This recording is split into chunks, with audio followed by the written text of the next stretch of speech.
की हा वारसा नसून हा एक लोकांचा एक विश्वास असतो. इतके वर्ष सातत्यानं बाबांनी काम केलंय आणि तो विश्वास लोकांना हवासा वाटतं. या गिरीशजी बापट म्हणजे आमच्या बाबांची आठवण, वेगवेगळ्या आठवणी सांगितल्या. पटकन नेतृत्वापर्यंत पोहोचता येत नाही, ते थोडंसं आम्हाला सोपं पडतं. पण याचा अर्थ आम्ही एखाद्याला आपण टेकन फॉर ग्रँटेड घेणं म्हणतो तसं कधीही केलेलं नाही. यावेळेला हे निवडणूक स्वरदाला लढवायची इच्छा आहे. मला एक प्रश्न पडतो, मी खरं तर भाऊंच्या हातामध्ये पक्षाची सूत्र एका अर्थाने होती, पुण्याचे कारभारी होते, एवढं मोठं पद त्यांच्याकडे होतं. ते असताना त्यांनी कधी तुम्हाला म्हणजे आपलं खरं तर इतकं सगळं द प्लॅटर होता आणि मग त्यावेळी असं कधी घरात विषय होत नव्हता का चला आता म्हणजे भाऊ आमदार झाले तर मग चिरंजीव किंवा मग स्नुषा त्या नगरसेविका होतील, मग त्यांच्यावर असं कधी घरात? आणि तुम्हाला माहिती आहे की बाबांच्या तालमीत शिकणं म्हणजे हे खूप सिन्सिअरली काम करून त्यांना रिझल्ट महत्वाचे असायचे. पक्षाकडं मागणी करणं हे आमचं काम, स्थानिक आमचा प्रभाग येतो. तर त्यामध्ये अनेक इच्छुक उमेदवार आहेत आणि सर्वांनी पक्षाकडे मागणी, आता पक्ष ठरवेल की कोणाला उमेदवारी द्यायची. एकदा का तिकीट जाहीर झालं की दुसऱ्या दिवशीपासून जो उमेदवार आहे त्याचं काम पक्षाचं काम समजून करायचं.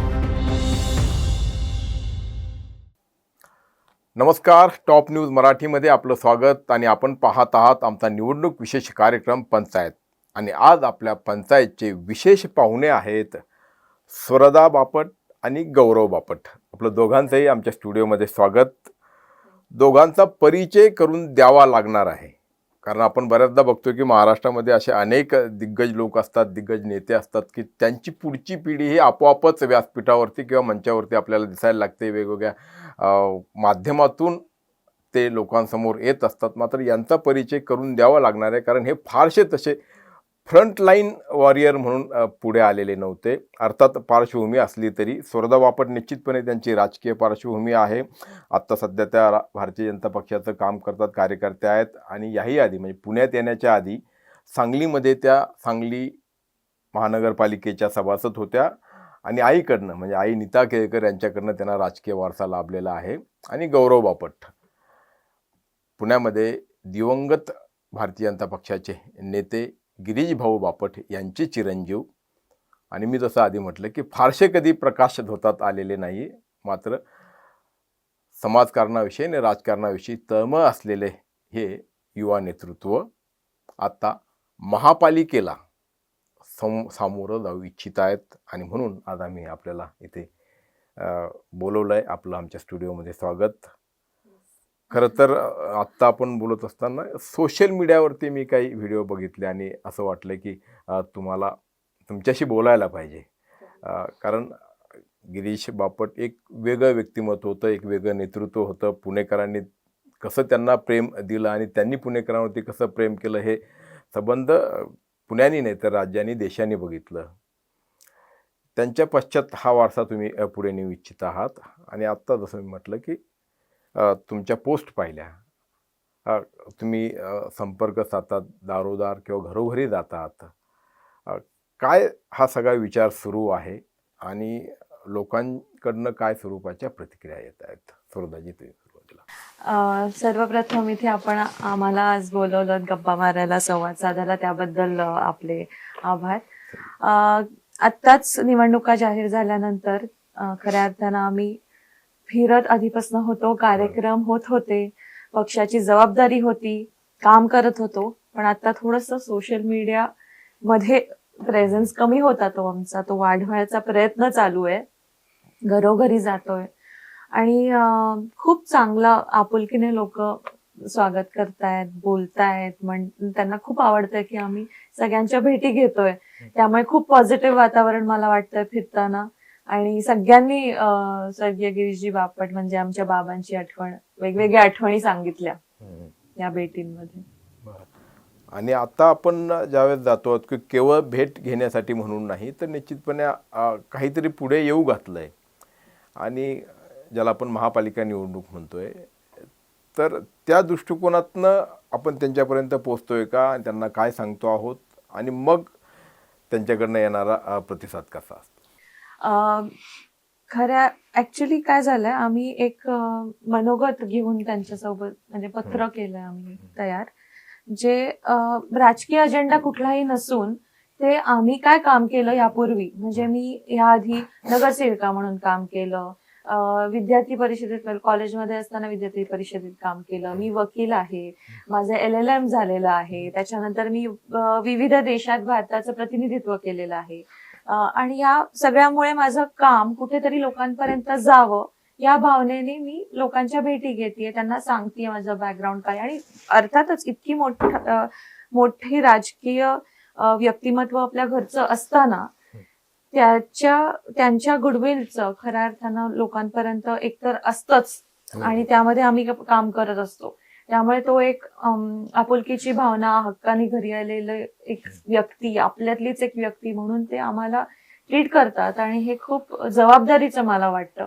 म्हणजे एके ठिकाणी वारसा हा शब्द आपण म्हणालात की हा वारसा नसून हा एक लोकांचा एक विश्वास असतो. इतके वर्ष सातत्यानं बाबांनी काम केलंय आणि तो विश्वास लोकांना हवासा वाटतो, आणि तो मला वाटतं आम्ही जिथे जिथे जातो तिथून चांगल्या प्रतिक्रिया येतात, आशीर्वाद मिळतात लोकांचे, त्यामुळे खूप बरं वाटतं. हे झालं वैयक्तिक किंवा कौटुंबिक पातळीवरती. पण पक्ष म्हणून म्हणजे गौरव, तुम्ही सांगा की पक्षीय पातळीवरती या सगळ्याचा सध्या विचार सुरू आहे का? त्या संदर्भात काही बोलणं किंवा काही काय असेल, म्हणजे कुठला संवाद जो आहे? असा आहे की भारतीय जनता पक्ष हा एक शिस्तीत चालणारा पक्ष आहे. त्या पक्षाची एक परंपरा आहे, आणि त्या परंपरेनुसारच प्रत्येकाला नेतृत्वापर्यंत पोहोचावं लागतं. सो आम्ही अशा ह्याच्यात या भावनेत कधीच नव्हतो की आमच्या घरी इतकं मोठं नेतृत्व होतं किंवा बाबा इतके मोठे होते आणि त्यांनी एवढी पदं सांभाळली तर पक्ष आम्हाला तिकीट देईल. आम्हाला जे जे काही करायला लागतं, जी प्रोसेस सर्व लोकांनी केली ती सर्व प्रोसेस आम्ही पण पार पाडली. आम्ही अर्ज केला, आम्ही इंटरव्ह्यू दिला, नेतृत्वाकडे आम्ही पोहोचलो. आता थोडंसं असं आहे की काही बाबतींमध्ये काही लोकांना पटकन नेतृत्वापर्यंत पोहोचता येत नाही, ते थोडंसं आम्हाला सोपं पडतं. पण याचा अर्थ आम्ही एखाद्याला आपण टेकन फॉर ग्रँटेड घेणं म्हणतो तसं कधीही केलेलं नाही. आम्ही सर्व नेतृत्वाला, जे आता पुण्यातलं करंट नेतृत्व आहे, ज्यात मान्य मुरली अण्णा आहेत, मान्य चंद्रकांत दादा आहेत, की शहराध्यक्ष आहेत आमचे, आम्ही या सर्वांपर्यंत पोहोचलो. आमचे कसब्याचे आमदार आहेत हेमंत रासने, आणि त्यांना जाऊन स्पष्टपणे आम्ही सांगितलं की आमच्याकडे यावेळेला हे निवडणूक स्वर्धाला लढवायची इच्छा आहे, आणि आता ह्या पुढे जे काय होईल आता ते पक्ष ठरवतो. आता त्याच्यात ते जे काही प्रक्रियेमध्ये जाईल त्या प्रक्रियेमध्ये असेल आता गोष्टी.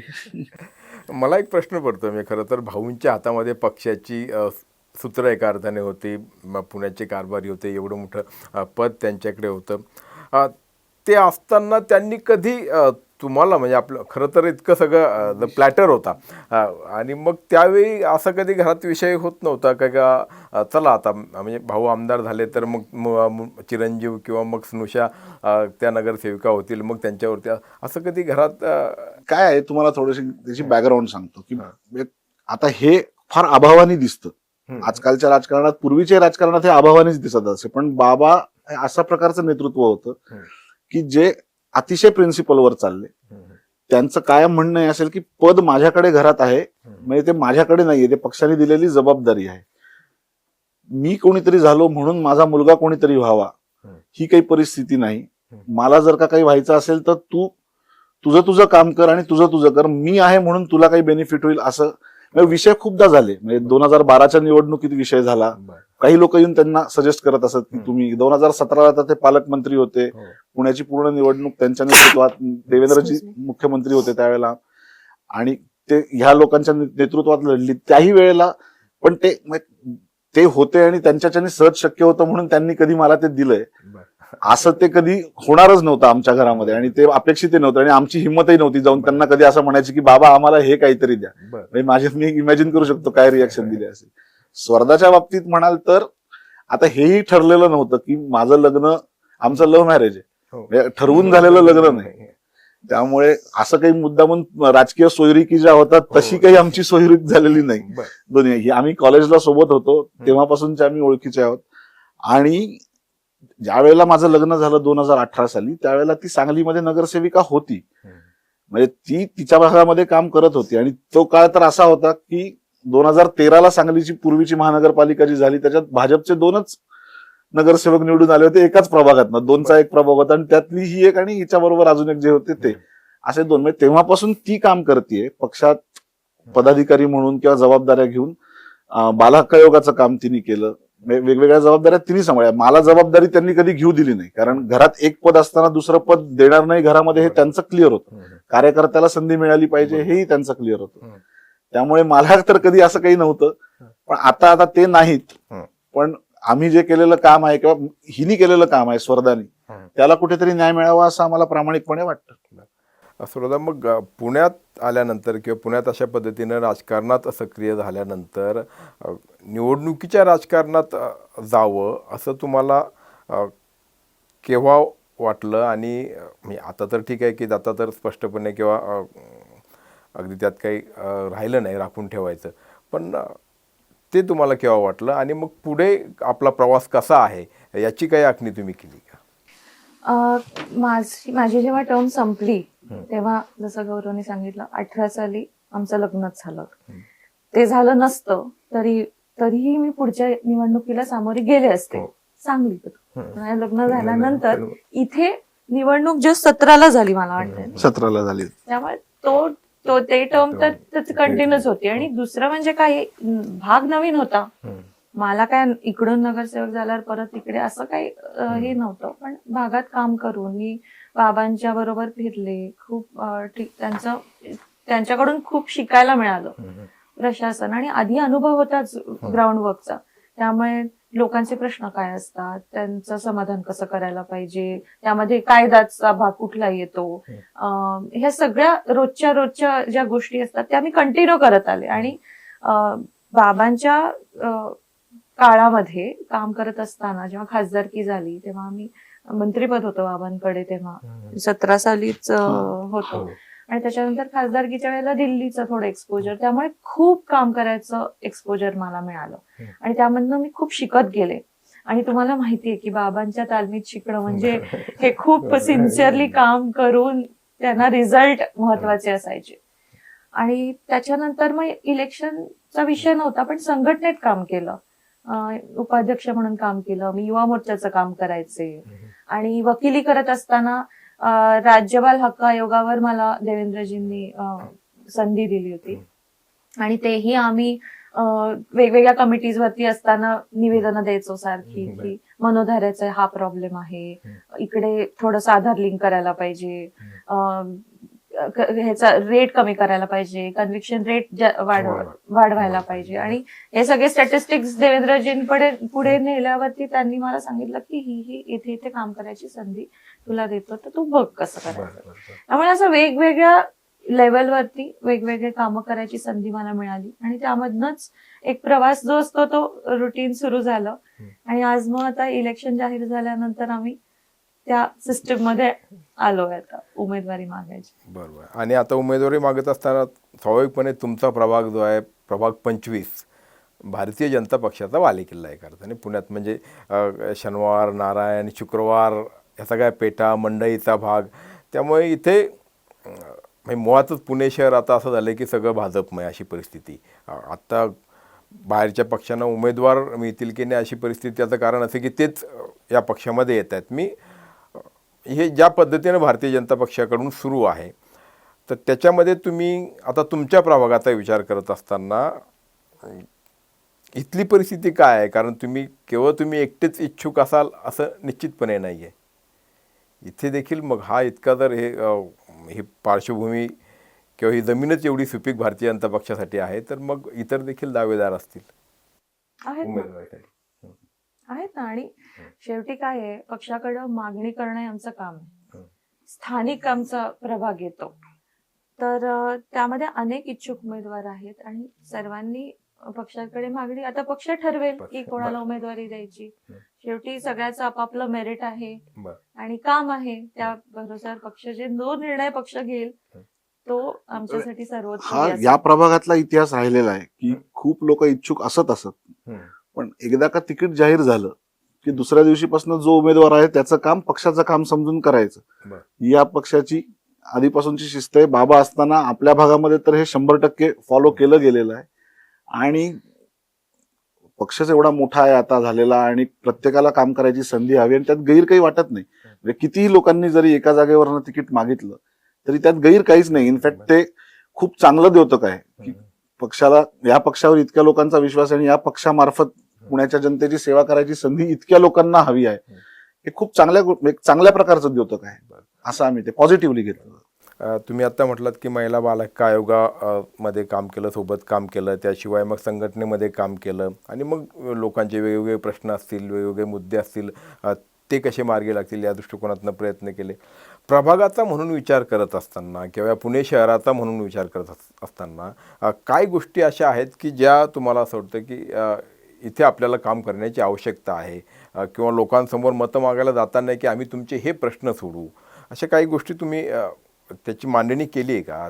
ते काय आहेत जरा? मला असं वाटतं की शनिवार पेठ महात्मा फुले मंडई हा असा प्रभाग आहे ज्यामध्ये अनेक प्रश्न आहेत, पण हा हेरिटेज आणि हार्ट ऑफ द सिटी मधला हा प्रभाग आहे. ह्याला खूप मोठा इतिहास आहे आणि ह्यामध्ये काम करत असताना कुठल्याही प्रभागात जेव्हा आपण काम करतो तेव्हा लोकांचे दैनंदिन प्रश्न हे सगळ्यात महत्वाचे असतात. म्हणजे आपण कितीही ग्लोरिफाय केलं की हा असा बालेकिल्ला आणि असं, पण लोकांचे प्रश्न हे खूप जेन्युइन असतात, ते खूप बेसिक असतात आणि आपण दैनंदिन जीवनात त्यांचं पाणी, रस्ते, ड्रेनेज, शाळा, पार्किंग इतका मोठा विषय आमच्या इथे आहे. आता वाहतूक समस्या आहेत, अतिक्रमण, सगळे विषय म्हणजे गुंतागुंतीचे विषय आहेत आणि प्रत्येक ठिकाणी आम्ही जेव्हा भेटीला जातो तेव्हा आम्ही जनरली बोलण्यात येतच लोकांच्या की आमच्या इथे हा प्रश्न आहे. सो प्रश्न हे लोकांचे समजून घेऊन एक रोड मॅप तयार करून त्याच्यावर कसं काम करायचं हे माझं विजन राहील. आणि त्याच्यामध्ये आज आपल्याकडे टेक्नॉलॉजीचा वापर होतो, आता प्रशासकीय माहिती आहे, त्याच्यावर कसं काम करायचं, उपाय कसे शोधायचे, आणि मला वाटतं हे सहभागातनं काम निर्माण होतं आणि त्यामध्ये लोकांचाही तितकाच सपोर्ट आणि सजेशन्स महत्वाचे असतात आणि मगच आम्ही काम करू शकतो. लोकप्रतिनिधी हा एकटा नाही काम करू शकत, भागाभागातल्या लोकांना, प्रभागातल्या लोकांना एकत्र घेऊनच माझं तरी विजन ठरणार आहे यापुढचं. त्यामुळे मला असं वाटतं की हे सगळं काम हे एकत्रितपणे उभं करण्यात माझा विश्वास आहे. आणि निवडणुका, आता तुम्ही जसं सांगितलं की पक्षीय राजकारण, हे सगळं कसं आहे, मतदानापर्यंत पक्ष असतात आणि मतदान संपल्यानंतर प्रश्न असतात आणि ते प्रश्न हे लोकांचे असतात, सर्वांचे असतात आणि ते एकत्रितपणे सोडवावेत अशी माझी भूमिका राहील. काही जुने प्रश्न म्हणजे ज्याची मांडणी तुम्ही आत्ता केली, खरं तर महापालिकेमध्ये भाजपची सत्ता होती, राज्यातही सत्ता होती. एक मधला अपवाद वगळता इथे आमदार जे आहेत ते इथले भाजपचेच होते. असं असताना मग जनतेचे, नागरिकांचे प्रश्न सोडवण्याबाबत पुरेसे प्रयत्न झाले नाहीत का, किंवा जे प्रयत्न झाले ते पुरेसे ठरले नाहीत? काय वाटतं तुम्हाला? मला वाटतं प्रत्येक वेळेला प्रोज आणि कॉन्स असतात, कुठल्याही बाजूचे, म्हणजे कुठल्याही गोष्टीचे, कुठल्याही प्रश्नाचे असतात. ते भागाभागांमध्ये किती सिन्सिअरली सोडवले गेलेत, त्याचा प्रयत्न किती झालाय, त्याचं काम कुठपर्यंत आलंय, ह्या सगळ्या गोष्टी मॅटर करतात आणि ज्या त्या वेळेला ते बदलत राहतात. असेल काही गोष्टींमध्ये आम्ही मागे पडलो असो, त्याच्यावरती मीटिंग्स व्हायच्या, त्याच्यावर चर्चा व्हायची, हे सगळं व्हायचं. म्हणून हे मी काय म्हणतात ना, बॅकस्टेज ला थांबून मला ते अनुभवता आलं. आता संधी मिळाली तर समोर जाऊन काम करण्याची एक नवीन भूमिका राहील आणि पुढचं मी सांगू शकते, आता भविष्यकाळ मी सांगू शकते. नाही, खरं तर संधी विधानसभेच्या निमित्ताने देखील मिळू शकली असते, असाही एक मतप्रवाह आहे.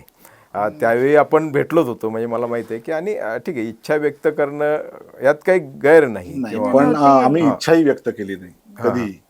म्हणजे तो काळ इतका विचित्र होता, जर तुम्हाला आठवत असेल तर, की मुक्ताताई गेल्या, त्याच्यानंतर जी बाय इलेक्शन लागली त्याच्यामध्ये जी गडबड झाली कसबा मतदारसंघामध्ये आणि त्याच्यातनं खूप उलथापालथ झाली.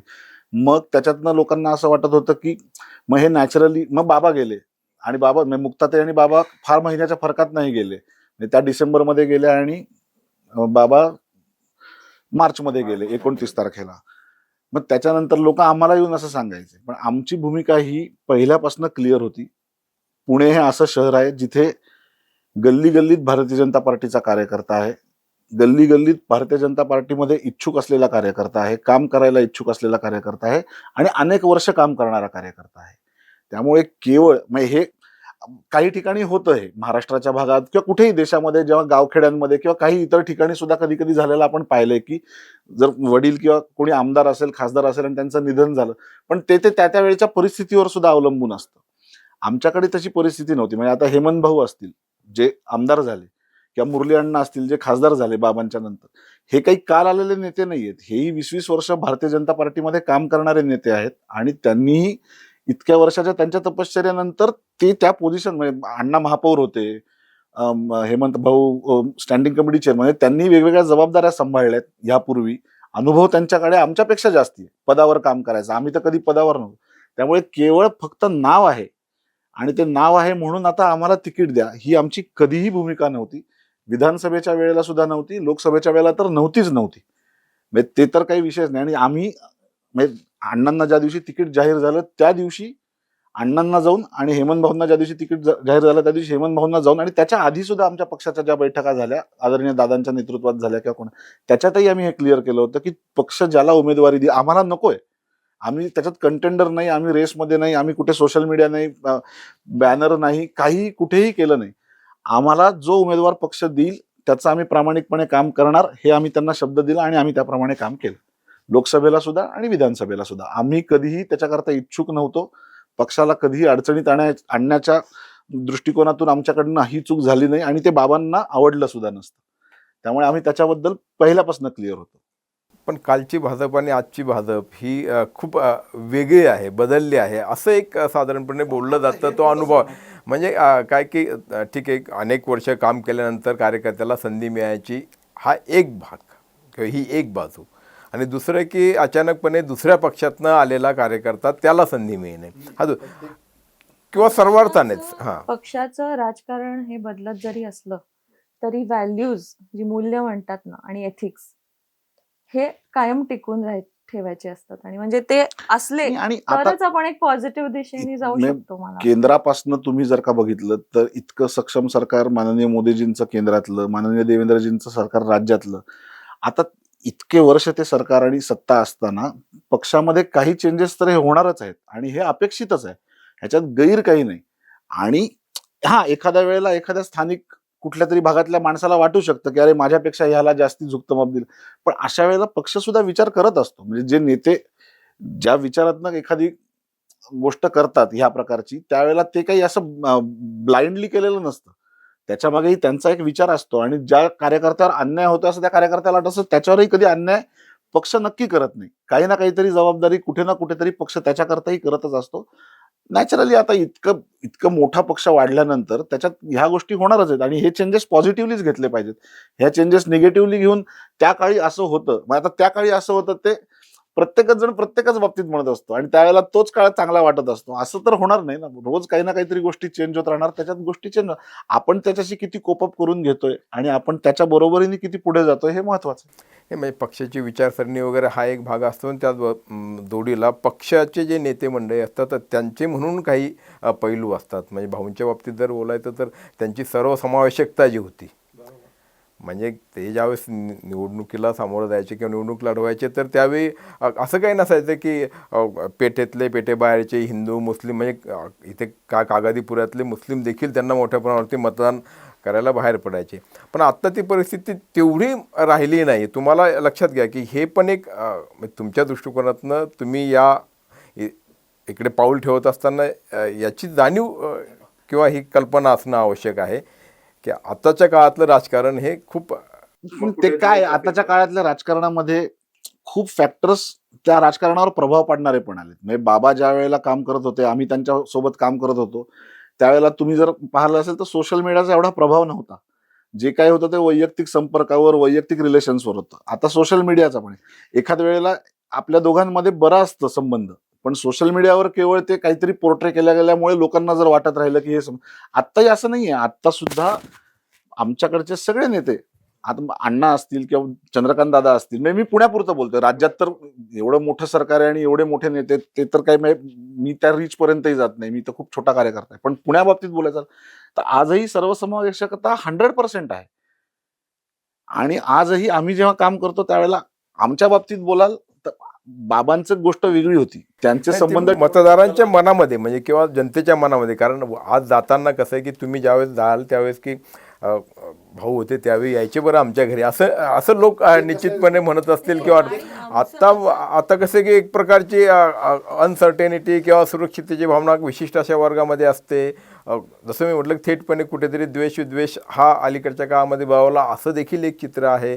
त्यामुळे ते तुमच्यासाठी तुम्हाला ते कन्व्हिन्स करावं लागणार आहे किंवा नाही तुमच्यासाठी ते नाही, वैयक्तिक तुम्ही जर विचारलं तर आता मोठा विचार मी तुम्हाला पार्टी म्हणून नाही सांगू शकत. पक्ष श्रेष्ठी, आमचे नेते ह्यांचा आणि पार्टी लाईन्स हा एक विचार, आम्ही सामान्य कार्यकर्ते आहोत आणि आम्ही जर का बाबांचा जो विश्वास आहे लोकांमध्ये, सर्वसमावेशक असतील किंवा हे सगळं जे कल्चर बाबांनी निर्माण केलं होतं, निवडणुकी पलीकडचं आपुलकीने काम करण्याची पद्धत, एखाद्याला त्या बद्दल आत्मीयतेने वाटायचं साहेबांबद्दल, तर का, कारण त्यांनी तसं रिलेशन डेव्हलप केलं आणि ते टिकवणं ही खूप मोठी जबाबदारी आमच्यावर. हे गिरीश बापट यांचे सून आणि मुलगा म्हणून आम्हाला ऍडव्हान्टेज नाहीये, आम्हाला मोठी जबाबदारी आहे हे टिकवण्याची. आणि हे टिकवणं 1% जरी आम्ही हे करू शकलो तरी आमचं भाग्य असेल की आम्ही असं काम उभं करू शकू. वैयक्तिक जे त्यांनी रिलेशन ठेवले, आम्ही पण आज सांगतोय की आम्ही प्रयत्न असा करू की सर्वसमावेशक काम उभं करायचं आमचं स्वप्न आहे आणि त्याच्यासाठी सगळ्यांचा रोल असणार आहे. बाबांच्या बाबतीत जे झालं ते इतकं नैसर्गिकरित्या झालं, म्हणजे त्याच्यात कृत्रिमता कुठे नव्हती बाबांच्या वागण्यामध्ये. ते तसेच होते. त्यामुळे त्यांना असा काही वेगळा त्याच्याकरता एफर्ट नाही करावा लागला की अरे आता हा पर्टिक्युलर समाज आहे तर ह्या समाजाला का आपल्या कसं करून घेण्यासाठी आपण उगाच त्यांच्या जवळ करणं, हे नाही व्हायचं कधी. ते नैसर्गिकरित्याच इतकं झालं. आणि सुदैवाने आमच्याकडे तेच कल्चर आहे, अजूनही पाळलं जातं आमच्या घरामध्ये आणि आम्हालाही तेच तशा पद्धतीचं वातावरणच आवडतं. त्यामुळे आमच्या पुरतं बोलायचं झालं तर 100% ज्या पद्धतीने बाबांनी काम केलं त्याच लाईनवर काम करण्याचा आमचा प्रयत्न असेल. आमच्या मनात कुठेही कोणाबद्दलही कधीही हेवा दावा आडी ही असूच शकत नाही. पक्षातही नाही, जातीत तर नाहीच नाही. आणि राजकीय पक्षाच्या बाबतीतही त्यांच्यासाठी फार कुठली अडचण नव्हती. म्हणजे पक्षाबाहेरची त्यांची जी मैत्री होती ती आपण बऱ्याचदा बघितलं की कशा पद्धतीने लोक कुठल्याही पक्षात पण होते ती ना त्यांच्यासोबत आता काय असायचे. तेच तसं झालंय की ते अजूनही ही वरिष्ठ नेतृत्वात ही मैत्री सर्वत्र आहे. म्हणजे आता पूर्वी तितकं ते हायलाईट झालं बाबांचं, तितकं आता प्रत्येकाचं होत नसेल. पण याचा अर्थ तसा नाहीये, कारण आम्ही सुद्धा म्हणजे मी साक्षीदार आहे अनेक गोष्टींचा की अदरवाईज पर्सनल रिलेशन्स ठेवताना सगळ्यांशी चांगली असतात. थोडंसं मीडियामधनं किंवा सोशल मीडियामधनं ते एक युद्ध उभं केलं जातं आणि त्याच्यातनं ते असं वाटत राहतं की आता बापरे हे फार हिंदुस्थान पाकिस्तानच झालेत का एकमेकांशी लढायला. पण तसं आणि पुण्यात सारख्या ठिकाणी ते आम्ही एवढ्या छोट्या पदाकरता आता मागणी करत असताना आणि आम्ही स्क्रॅच पासून सुरुवात करायला प्रयत्न करत असताना आम्ही तर हे मनात ठेवूच शकत नाही. आम्हाला जे बाबांनी घालून दिलेल्या व्हॅल्यूज आहेत, ज्या मार्गाने आम्हाला त्यांनी चालायला शिकवलंय, आमचा प्रयत्न त्याच मार्गावर चालायचा राहणार. त्याच्यात आम्ही कुठेही इकडे तिकडे जाणार नाही. आणि आता निवडणुकीच्या काळात म्हणजे खरं तर तुम्हाला त्यांचा सहवास तर एक कुटुंब म्हणून लाभलेलाच आहे, पण आता ते नाही आहेत. तर आता निवडणुकीच्या काळात त्यांचं असणं आणि नसणं, म्हणजे मला अगदी हा भावनिकही प्रश्न आहे तेवढाच राजकीय आहे. मला तुमच्या दोघांकडनंही तुमच्या म्हणजे भावनाच जाणून घ्यायची. त्याच्यात खूप मिक्स भावना आहेत आणि आमच्या ह्याच्यावर खूपदा बोलणं झालं घरी. म्हणजे पहिली निवडणूक असेल ज्याच्यात बाबा नाहीत, पण हे फक्त आमच्याकरता नाहीये.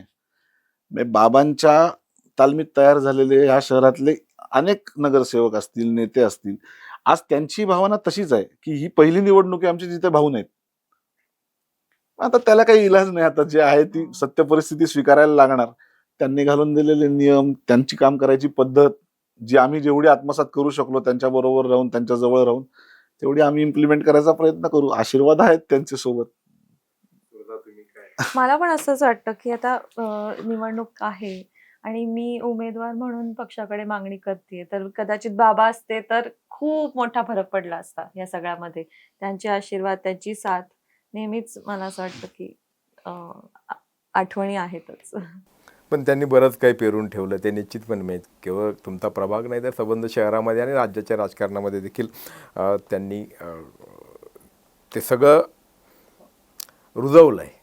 आणि तुम्ही जसं म्हटलं की तुम्ही सामोरं जाताना तुम्ही काही त्यांचे वारस म्हणून नाही किंवा घराणेशाही म्हणून नाही तर कामातनं जातात असं तुमचं. हो. म्हणजे निश्चितच म्हणजे आम्हाला ते म्हणजे वारस म्हणूनच आमच्या डोक्यात असतं की हे करायचं. जसं तुम्ही मगाशी विचारलं तसं मग या आधीच्या निवडणुकांमध्ये सुद्धा आम्हाला अशी इच्छा मनातनं वाटून गेली असती की अरे आपण व्हावं. आमच्या मनात ती कधीही नव्हती. बरं मी पुण्यात त्यांच्याबरोबर पहिल्यापासून काम करून आज मी राजकारणात नाही हे मी ऍक्सेप्ट करतो आणि ही आहे हेही मी ऍक्सेप्ट करतो. म्हणजे आमचं लग्न झालं तेव्हाही होती नॅचरली तीच त्या लाईनमध्ये जाते आणि तिने काम केलेलं आहे आणि काम केलं आहे म्हणून आम्ही पक्षाकडे उमेदवारी मागितली. द्यायची की नाही द्यायची नेतृत्वाचा प्रश्न आहे. आम्हाला दोन्हीकडे आनंदच आहे पण आम्ही काम केलं आणि त्या कामाच्या ह्याच्यावर आणि आम्हाला काम करायची इच्छा आहे या इच्छेवर आम्ही पक्षाकडे नेतृत्वाकडे स्पर्धा करता उमेदवारी मागितलेली आहे.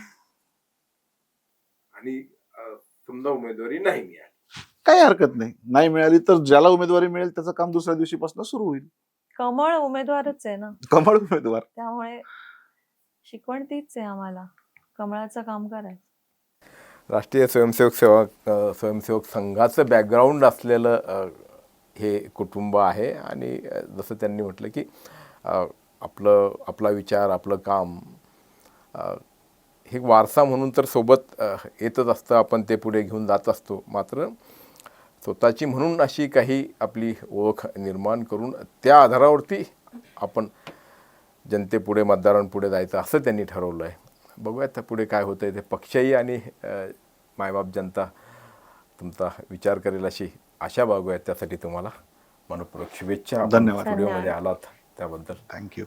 मनपूर्वक आभार. थँक्यू.